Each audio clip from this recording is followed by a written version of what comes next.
Welcome in to my Endgame Strand Titan build and guide. Back in February, Destiny devs told us they were bringing challenge back to Destiny 2. While Lightfall has definitely seen some challenge brought back, I know there are many in-game players that were hoping for even more challenge. But what about the Guardians that hadn't speedran every Grandmaster Nightfall or completed every raid challenge? And now the game is even harder? If you've been stuck at the casual level but want to break into in-game more challenging content, and you want to be ready for the Grandmaster Nightfalls on April 11th, then this series is for you. I'm doing an ultimate in-game build for each class, and today we have my Strand Titan. I'll teach you how to gear out this subclass to be most effective for in-game, specifically Grandmaster Nightfalls. Let's get into it. First off, we're going to be building this around the exotic legs Ambient Leap. You get this from completing the Lightfall campaign. Let's look at that subclass. Blade Fury Super is great damage in lockdown. I find that doing 3 light attacks and then a heavy gets the most damage out of this. So light, light, light, heavy, light, light, light, heavy, repeat. Rally Barricade has 10 seconds shorter cooldown than Towering, and that really helps in the play loop. Strafe Jump or Catapult Jump are my go-tos. Frenzy Blade is the only melee option. It's good for some quick damage on suspended targets and for spawning tangles, which is an important part of the build. Shackle Grenade is my choice for grenade. This grenade splits into 3 suspending detonations on impact, and if thrown in the right spot can suspend multiple targets. This paired with the exotic Ambient Leap is the bread and butter of the build. The reason this build is so strong in hard in-game content is the ability to continuously suspend and lock down targets, even from longer ranges than the other Strand classes. And we do that with Shackle Grenades and the aspect Dranger's Lash. When you activate your barricade, you shoot out a ripple that suspends everything in its path besides bosses.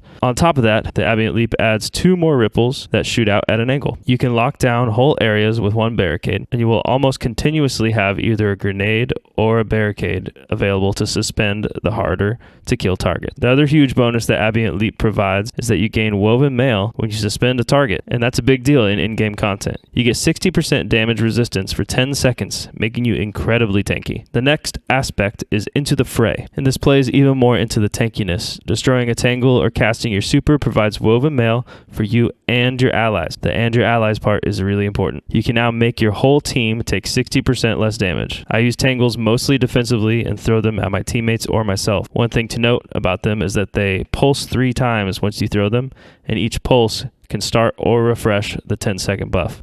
So it can be a little longer than 10 seconds even. Now for the fragments. Thread of Mind, defeating suspended targets grants class ability energy. You can get a lot of suspended kills, and this helps you get your class ability back way faster than without it. Thread of Warding, picking up an orb grants you Woven Mail. This might seem redundant because all the suspended targets and how well you can already keep Woven Mail up with Ambient Leap, but I've found that I like the safety of running this too because your Woven Mail uptime is even better, and in harder content with bosses hitting so hard, a second of drop-off time of Woven Mail can be the difference of life and death for you and your team. I'd rather just run this and have a ton of ways to get Woven Mail. Thread of Generation. Dealing damage generates grenade energy. This helps you get grenade back super fast and be able to go back and forth from barricade or grenade pretty seamlessly for suspends. Now for the final fragment, I was running Thread of Continuity, where suspend, unravel, and sever effects last longer, but I did some testing and it doesn't seem to add any noticeable duration to suspend. When I took it off, it was the same time. When I put it on, it was the same time. I don't see any change with suspend. If somebody knows anything about this, please let me know what's going on with Thread of Continuity. It doesn't seem to be working for me. So instead, I've gone with Thread of Transmutation. While you have Woven Mail, weapon final blows create a tangle. Just the more tangles created, the more Woven Mail you can supply to yourself and your teammate. And now that we know the exotic and the fragments we want to use, we can pick our armor pieces. And I like to do this with d2armorpicker.com. If you haven't used this, you'll need to log in and link your account. I'm going to walk through how I use D2 Armor Picker for this build. First, I select a character I'm wanting to gear. Then I select my exotic piece, Ambient Leap. Then the stat boost section, I select the fragments that I'm using, which I'll select Strand, Thread of Warding, Thread of Transmutation, Thread of Generation. Now I go back up to the stack selection section and prioritize my stats. This will do all the hard work of looking through all my possible armor combinations and find the optimal pieces to put together in my desired stats. For this build, my stat priorities are resilience has to be 100.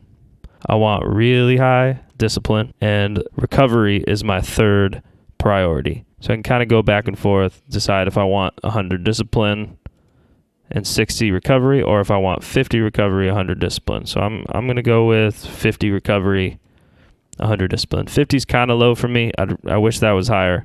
I need to farm some more high stat pieces with recovery. The next priority would be strength, so just as high as possible, which is 60 here.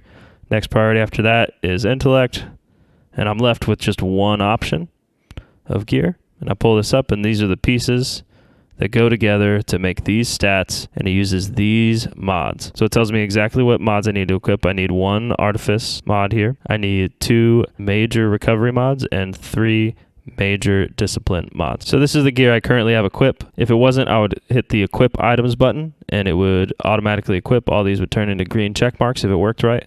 If your inventory is full, it won't be able to pull things in. It'll be a little red mark instead. So now that we've equipped it in game, we flip back to in game. Boom, boom, boom. All our pieces fly in and go in if you're in orbit or at the tower or helm. Let's run through the mods. I already put in the stat mods to get the stats I would like. The 100 resilience, 100 discipline, 50 recovery. You can play around with these and do a little less discipline, a little more recovery, a little more strength if you want. But really, resilience and discipline are what's most important. On the helm, I need 1 heavy ammo finder, 1 heavy ammo scout to help my teammates get more heavy ammo, and a siphon mod for whichever gun I'm going to be using for ad clear. And right now with my setup, it is solar. For the gauntlets, I don't get a lot of melee kills or grenade kills, but I want to utilize the arms mods to help get my barricade and my grenade back as fast as possible. So I take bolstering detonation to get class energy when doing grenade damage, focusing strike and impact induction to get barricade energy and grenade energy when doing melee damage. For the chest, I take the resistance mod of whichever threat the content is. So the threat in the Master Nightfall this week is Void, so I take 1 or 2 Void resistance mods. Then a charged up to get more armor charges and keep my damage buffs for longer. For the legs, I slot those damage buffs for my heavy. In this case right now, it's solar. So I'll do 2 solar buffs there, and then 1 better already to regenerate some health when picking up an orb.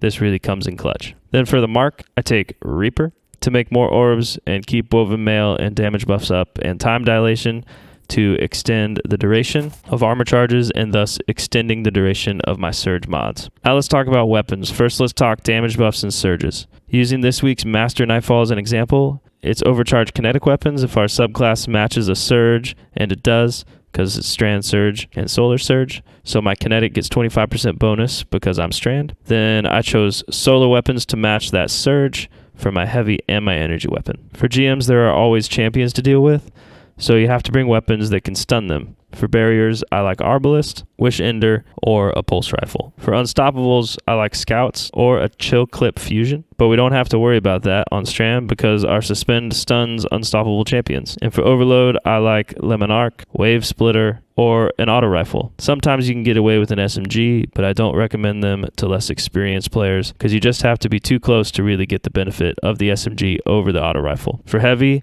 there are a lot of options this season.